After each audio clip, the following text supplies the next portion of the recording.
When did I first go over a wall that was meant to keep me out? I don't even remember. I've spent my life scaling walls. I've made a career out of what used to be just mischief, going where I'm not supposed to go, seeing what I am not supposed to see, being someone I'm not.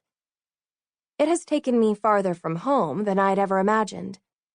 This is a fine wall, tall and strong and tiled on top, and this is my third time going over it. The sun set an hour ago, and the streets are already empty. I take a rope with a 5-pronged hook at the end of it from my bag and step back a few paces, eyeing the wall and measuring the rope out. Then I give the hook a whirl and toss it up. It flies neatly, scraping against the stone on the other side and catching on the tiles at the top. I tug to make sure it's firm, and then walk up the wall, hand over hand along the rope. Straddling the top of the wall, I coil the rope around the hooked head and tuck it back into my bag. From here, I can see the whole city, the broad, paved streets and peaked rooftops surrounding the imperial gardens at the center. This is Tianxi, capital of Yangguo, seat of the greatest empire the world has ever known.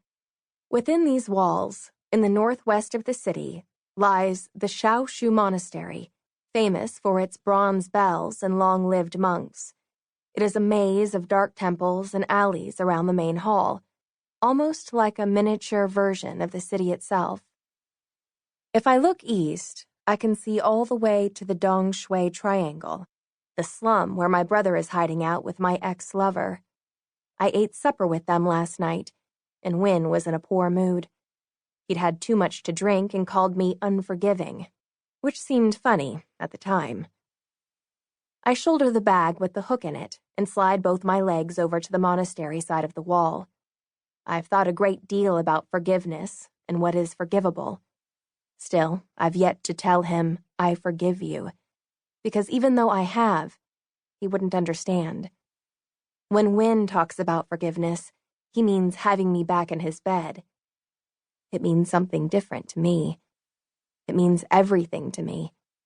It's why I'm here, 10,000 miles from home, dropping from this wall onto the gravel path below.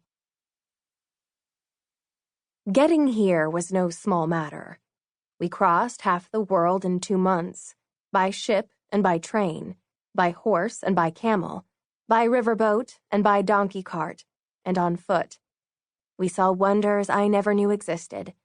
The White Palace floating on the lake in Beru, built for the king's favorite concubine. The spiraling rock formations in the Loshi Desert. The Castahor Mountains, cloaked in ice.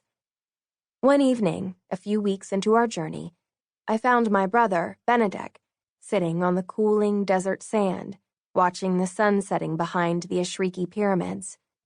Our tents and camels were just out of sight, over a dune. He smiled up at me and said something in Yongwen. This was Professor Barani's rule, that we speak only Yongwen on the journey, and if he ever tired of giving us lessons on steamships or in bedsits, he didn't show it. But I was having none of it here, alone with Benedek. To my chagrin, he'd proved a much more adept student than me. Can we just speak bleeding Franish for once? You need the practice. Well, I don't want to practice with you. It was always a relief to be alone with him. Really, with any of my own crew, but with Deck in particular. It was the only time I could be at ease.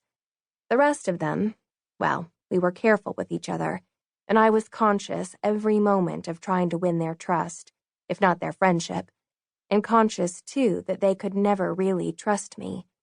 Not after what I'd done. I was saying that they're remarkable, said Deck, gesturing at the pyramids with his good arm. You know, the part we see is just the very tip of the pyramid, poking above the sand. The rest, underneath the ground, is absolutely vast. Really? I said, startled. No, he snorted, pea-brain. I punched him on the shoulder. Do you know what Mrs. Ock said yesterday when she saw them? What? She said, I remember when they built those." He laughed. The sun sank behind the pyramids, the golden light that suffused the clouds and the sand and the pyramids themselves, deepening to crimson. He asked me, almost casually, "Do you suppose they'll forgive you if you find him?" He didn't need to explain who he meant by they or by him. But the question took me aback all the same. He'd clearly been waiting for a moment alone with me to ask.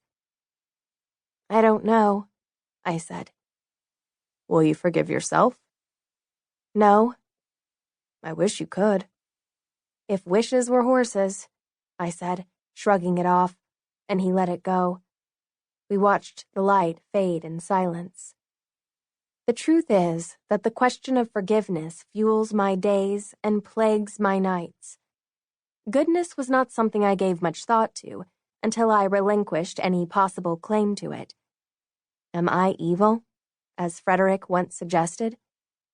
There is no way to remake the past. The very best I can strive for, the work of every day now, is to be a good person who once did an evil thing.